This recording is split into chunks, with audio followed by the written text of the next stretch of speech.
Golly, that's good. I cracked myself up. I still haven't found my first Blanton's.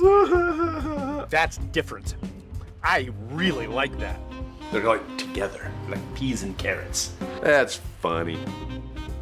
Sometimes accidents are good things. Peychauds or Peychauds or... This is not what I expected.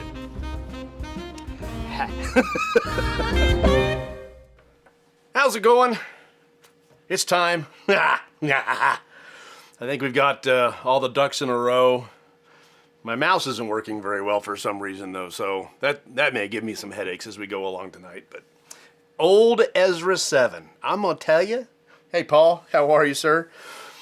I have been sitting on this bottle for a while. I heard great things about it, and then I found one and I bought it, and I've never touched it since. And I don't even know how many years it's been down here. At least 2.5, maybe even 3 years it's been down here. Because I started these in 2019, sporadically. Really got going pretty much in 2020. Because what else was there to do in 2020 but drink? so that's what we did.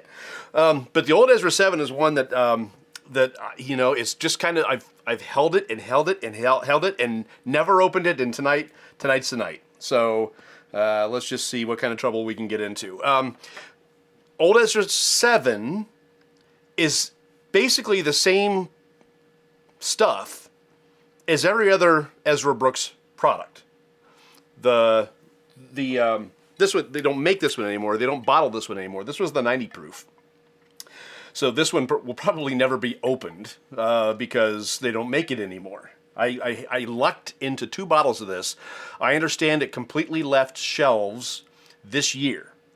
I knew it was going to be discontinued in 2022, so I started buying. I know I've got 2 of these. You might get lucky and find some on a shelf somewhere if they've never been touched. But if you find it, it's going to be cheap. It's going to be under $25.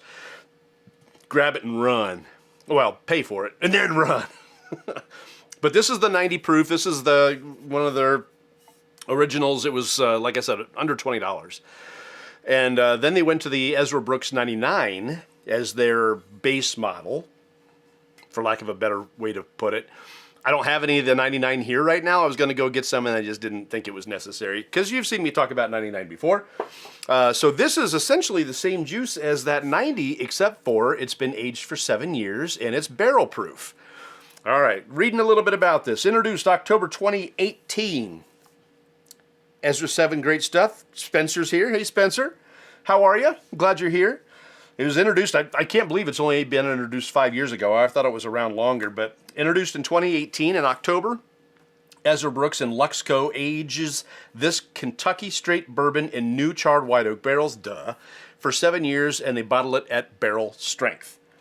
Something you should know is that the company is a non-distiller producer, and the juice inside of this has been said to come from Heaven Hill. Now, understand, this is a case of contract distilling, not sourcing. Okay, the way that works. Sourcing means another distiller distilled the spirit to their specifications, and at some point between distillation and bottling, another company purchased the liquid and the barrels and eventually sold it under their own label. This is not sourcing, this is contract distilling, where a company like Lux Row, in this case, was using another distillery's equipment, but otherwise making their own product. Lux Row has their own rickhouses, their own barrel sourcing agreements, and their own style.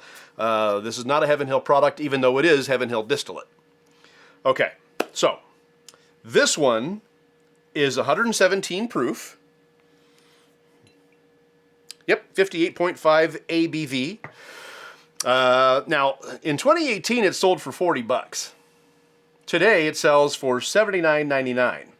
I don't know if the price switched when Luxco got bought by MGP / Ross Squibb. That seems to be about the same time when that sale finalized that this one was no longer made and went off the market. But I want to say that that's probably when that price jumped.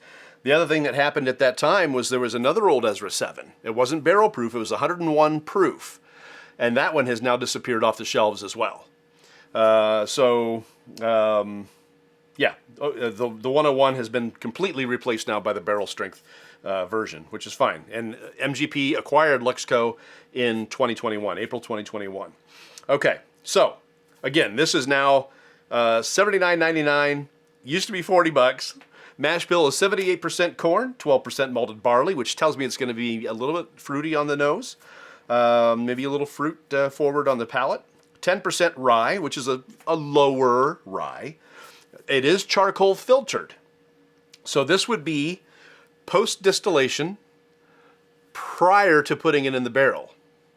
Now, there's no notice whether or not this has been charcoal filtered to the extent of the Lincoln County process that separates bourbon from Tennessee whiskey. That's the only thing that separates it. But the Lincoln County process is generally 10 feet of charcoal. It doesn't mean that this has been through the same process, even though it's been charcoal filtered. It does not mean that it went through the Lincoln County process.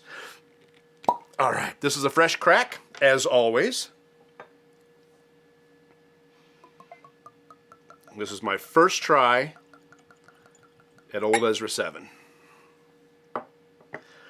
Let's see if there's anything else to say about this one. It's sporadically available in Ohio. It's not the easiest thing to find, but it is around. Most places list it as limited quantity, which means they might have one. And the website isn't necessarily accurate, which is, of course, ohlq.com. So as much as stores say, if you want to know what we've got, go to ohlq.com, it may or may not be correct. It's supposed to be correct within 15 minutes, but I have proof that that is not the case. It may be hours. And some of that, if you've got stores that do wholesale, let's say you've completely sold out of Old Ezra 7 on the shelf, but they're holding it back for wholesale until it goes out the door at wholesale. It'll be another 15 minutes, 30 minutes after that before the website gets refreshed as well. So it's a mess. The website, I mean, it's a great tool. Could be a better tool. Could be a lot better tool. All right. What am I missing? Okay. Good. All right, let's get into this bad boy. About time, man. I tell you, I've been sitting on this bottle for too long. I've got 3 of them. I managed to find 3 of them. The last 2 I got off the shelf. The first one I think I had to mail order. Which makes me wonder, I wonder if this is a 750 milliliter or if it's a 700 milliliter. Because I might have gotten it from overseas.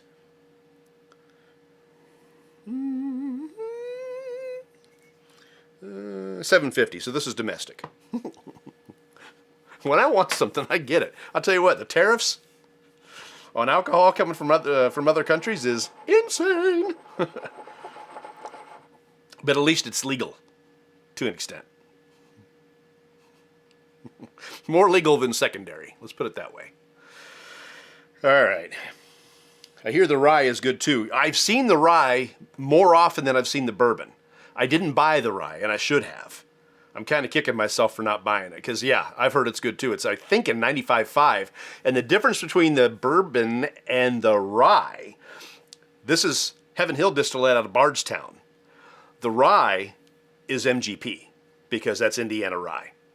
So there's where the separation begins from your locales. But it still says it's a Kentucky rye. So it had to, maybe it sits in barrels at Bardstown. I don't know. All right. Ken's watching. Hey, Ken. How are you, sir? Glad you're here. Old Ezra 7. Finally. Yeah. All right. And, of course, I've got the bottles ready for next week, so you get to see what we're going to do for the next 2 weeks. I brought out 2 weeks worth of previews for you. That's coming. All right.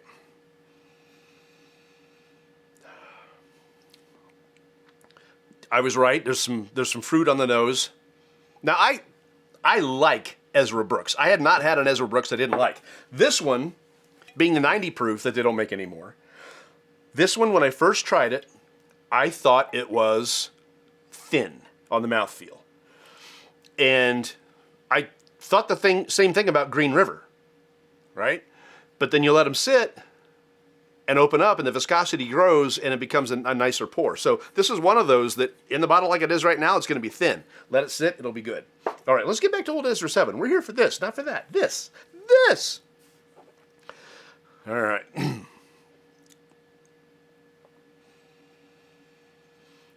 all your typical notes are popping. I get a little bit of that. There's a little candy. There's a little bit of that cinnamon candy in there. But there's cinnamon, there's caramel, there's vanilla.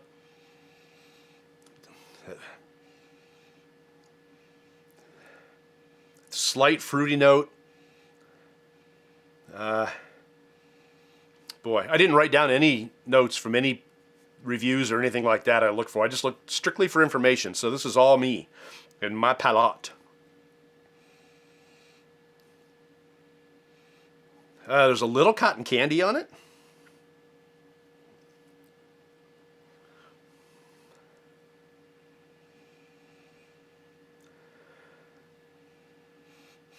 All right. I can't tell you what the fruit note is. It's not citrus.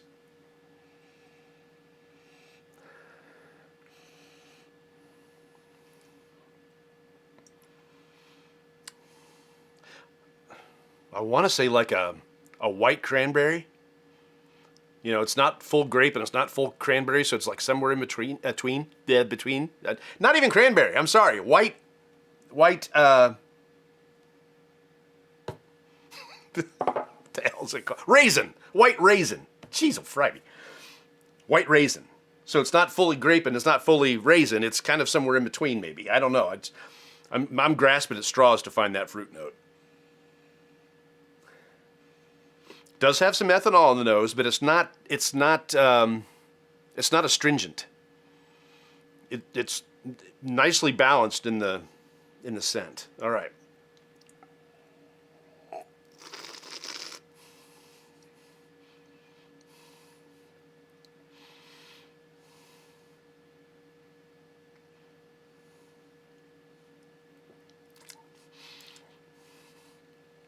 Whew.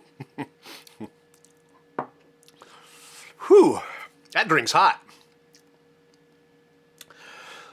It takes a minute. So when I was doing my whiskey chew, you know, running it around my palate, I'm thinking, hey, this is no big deal. It's hitting below its weight, you know. And I'm not feeling a bloom grow or anything like that. It was on the swallow. I don't know, maybe I needed to open my mouth and let some air in or something like that. But on the swallow, it hit me. Woo, this is a warm one. Wow. And I was just drinking some of my favorite last night, the Old Overholt 114, so you'd think this would not be that big of a deal. But I'm telling you, this drink's a lot hotter. It's only 3 proof points higher, right? It's 1.5% higher in ABV, and it drinks a lot hotter than that 114 Old Overholt rye.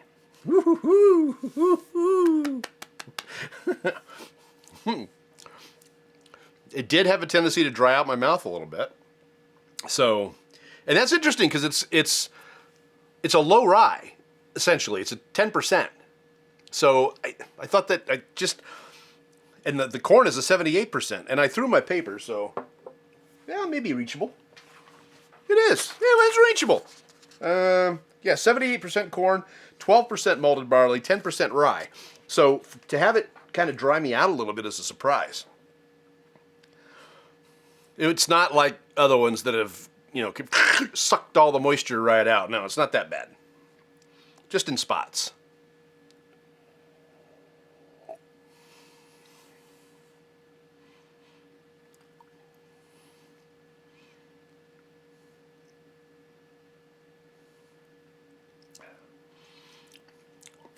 I tried letting air in, but my palate is primed now. Now it doesn't seem as hot, although I hear on the end of my tongue. It's saying hello. Homer's watching. Hey, Homer. How are you, sir? Glad you're with us. The old Ezra 7 is the drink for the night, and I'll tell you what, it is a warm one. I've had experiences like this before, where something about it made it seem warm.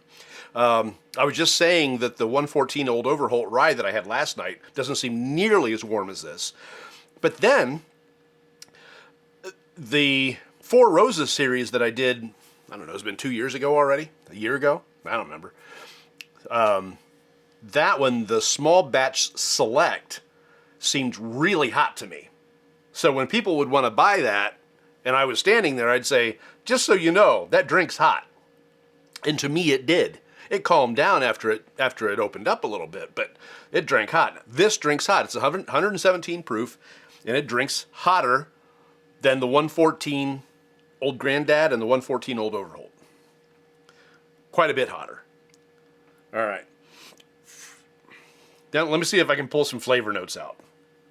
Now that my palate is more agreeable. Being less obstinate. All right.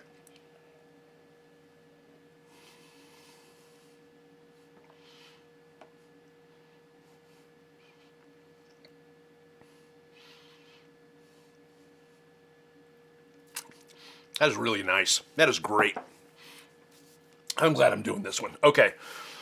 So, when I first pulled it in, on the sides of my tongue, I got coffee. That's the only place it presented, and it's still there a little bit. Up on the palate, up on the top of the tongue, and at the roof of my mouth, hey, look at that heat. Woo. It's a slow burn. It's like you swallow it and you start talking, it's like boom. All right. Okay. So coffee on the sides of the tongue, and then a lot of those really, really typical nice notes on the rest of the palate. Your caramels, your cinnamons, some caramel, more cinnamon than caramel, let's put it that way. Your vanillas, the vanilla seems a bit on the sedate side. There's that fruit note again. What is that? It came in late. Kiwi, maybe? I don't know. That makes more sense than a white raisin, for sure. I don't know, but it's not citrusy, so I don't know.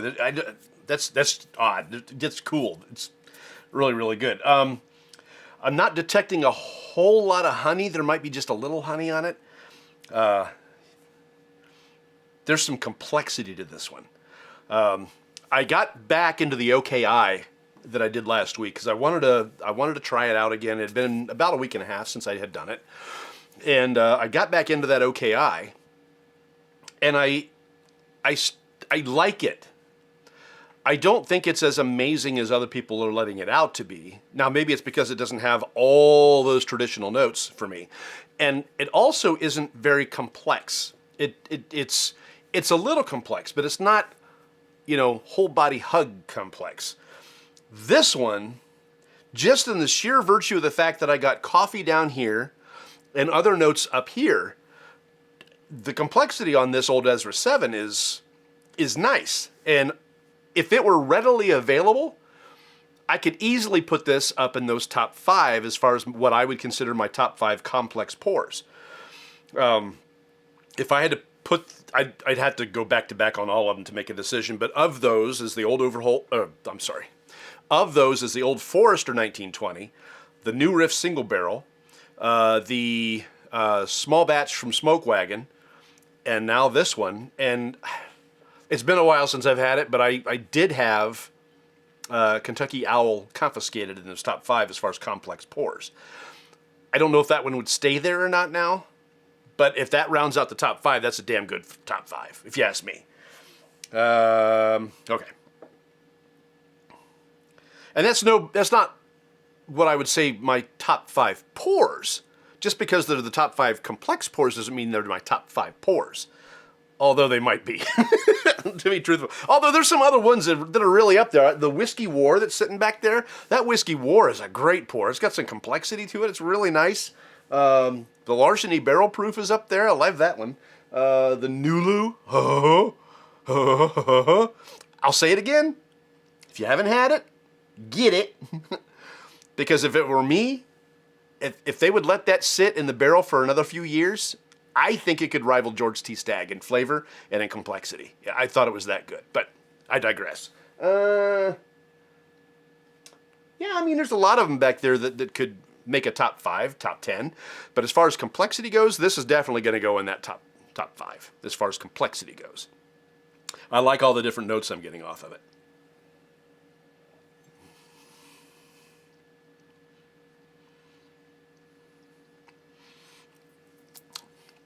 Chocolate.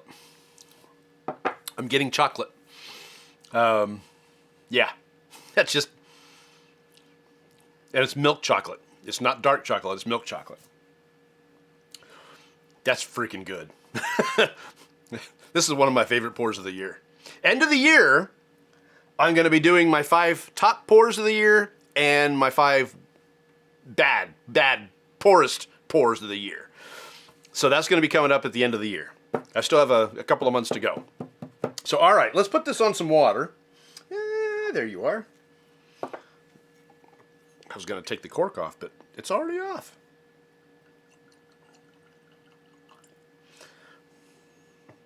All right. Cody's watching. Hey, Cody. How are you, sir? Glad you're here. I'm telling you, folks, I'd be getting on OHLQ and finding out where in the state they've got some old Ezra 7, because this is good. I think Bulk Beverage in Toledo had some. I looked at the map on OHLQ. I think, come here. Bulk Beverage had some. I think Cleveland, Columbus, some places in between had old Ezra 7. This is good. All right, so water. I think I did it.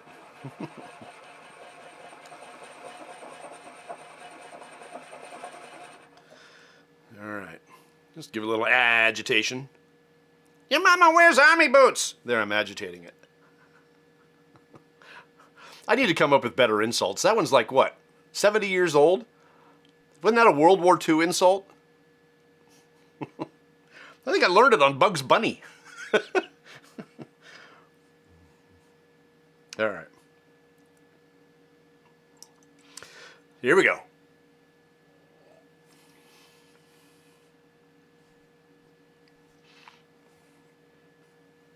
Wow, is that good? I only added about a milliliter. Boy, did that open up. Wow. Whew. I like that. Oh, that's nice. Holy cow. The heat's gone. Not gone. The heat is brought down some. But those flavors just opened right up. Oh, wow. I thought it was good and neat. A little water? My goodness. Makes me wonder what this is going to be like in a week, now that it's been opened. Because I said, this one, as thin as it was on the mouthfeel when you first opened it, it got better after a week. That viscosity grew, it had a better mouthfeel. Thin.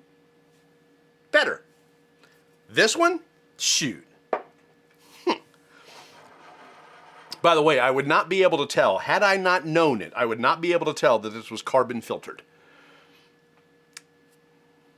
I mean, there's some things that you can tell when it comes to filtering. Like if you have something that's unfiltered, that mouthfeel is going to be very, very buttery.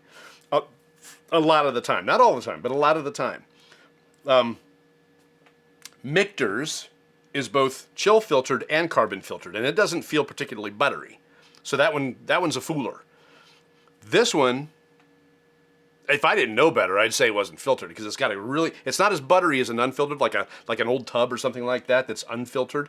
But it's got a really nice viscosity to it. It's not thin at all.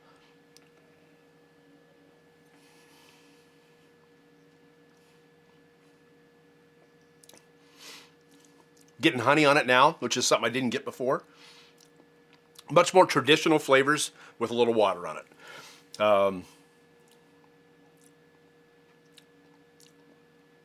There's something there that's different. It just hit me right on the tip of my tongue. Can't tell you what it is. It might be that rye. Just a slight grass note maybe, right on the tip of my tongue there, just for a second, and then it was gone. All right, let's do one more of these.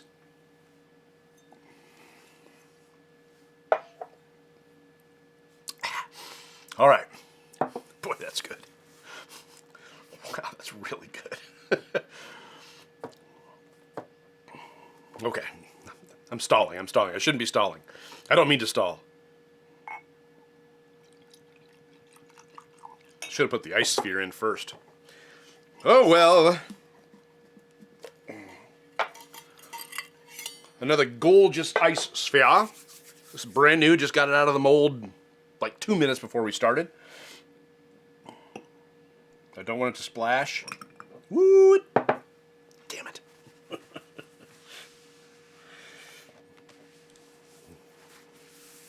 That's very unfortunate. Hey, Coachella Valley Mike checking in. How are you, sir? Landon, hey, how are you? I'm glad you're both here. We just put the old Ezra 7 on ice, and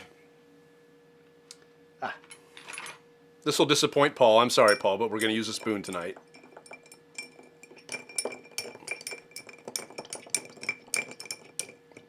This is really not working. Paul's going to go, use your finger. Yeah. Okay. That's just so much easier. I know it would look terrible in a bar to have somebody do that, but it's just so much easier. All right. I've got significant spillage here. Alcohol abuse. You know, you hear about the infinity cup, the infinity pour, the bottle that you pour the last shot of everything in until it gets full, and then you try it. This is my infinity rag. My infinity paper towel. I can't tell you how many little oopsies I've cleaned up with this paper towel. If I were to suck on this paper towel, I'm not going to. I'm just saying. All right. Here we go.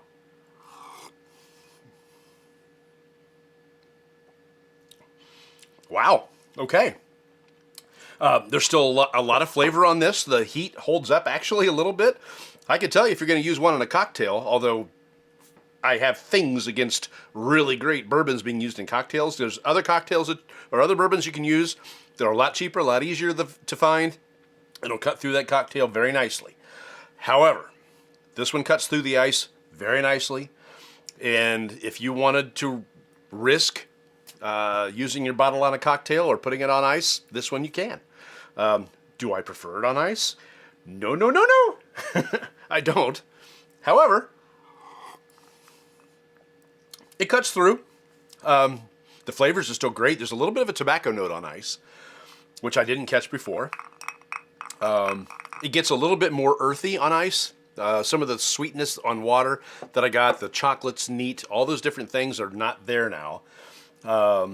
There's tobacco and there's still a little coffee on the side, but it's not nearly as sweet as it was.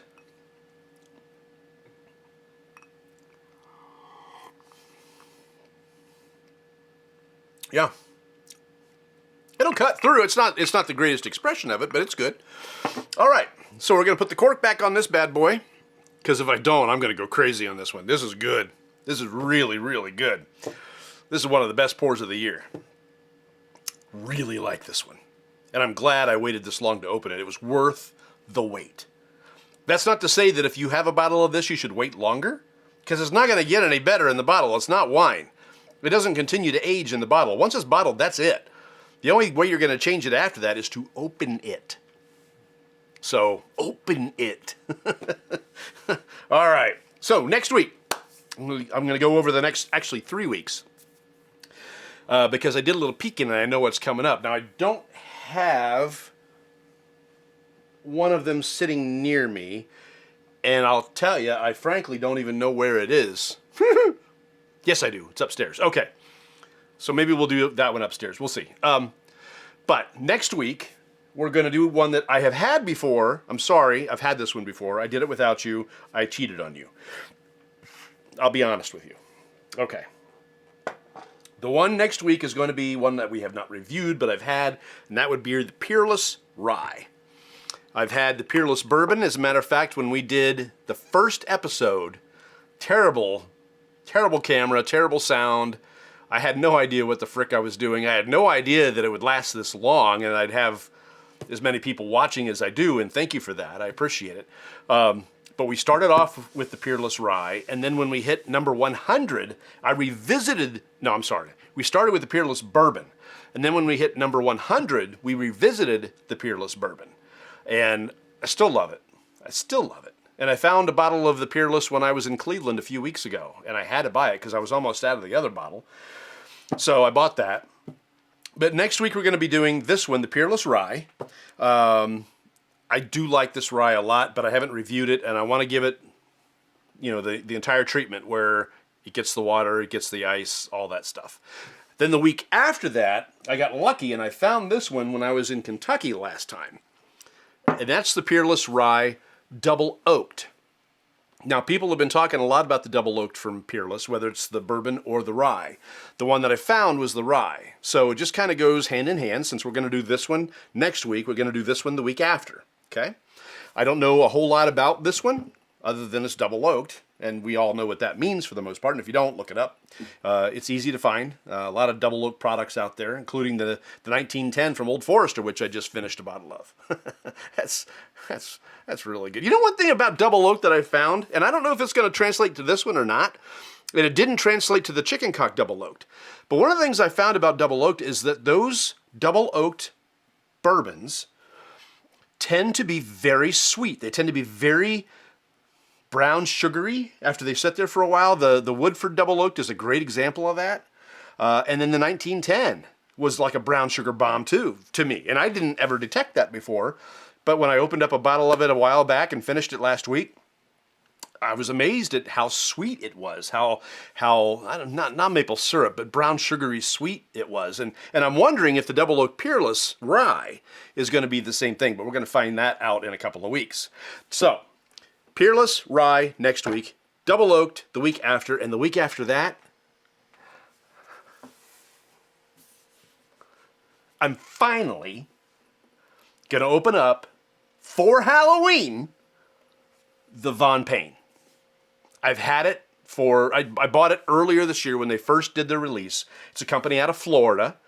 It's a whiskey that is somehow or other combined with a black currant. I don't know if it's a black currant whiskey or a cordial or black currants, like the fruit. I don't know how they do it. I'm going to look into it. I'm going to find out more. I've talked to the distillery, the sales side of the distillery. They called one day and they wanted the store I was working for to buy more. And they wanted to know how well it was selling, so I told them. Selling very well. We can't keep it on the shelf. It may take a few days, but we can't keep it on the shelf. It keeps going. So there are people that look for this that'll travel hours to pick it up if they know where it is.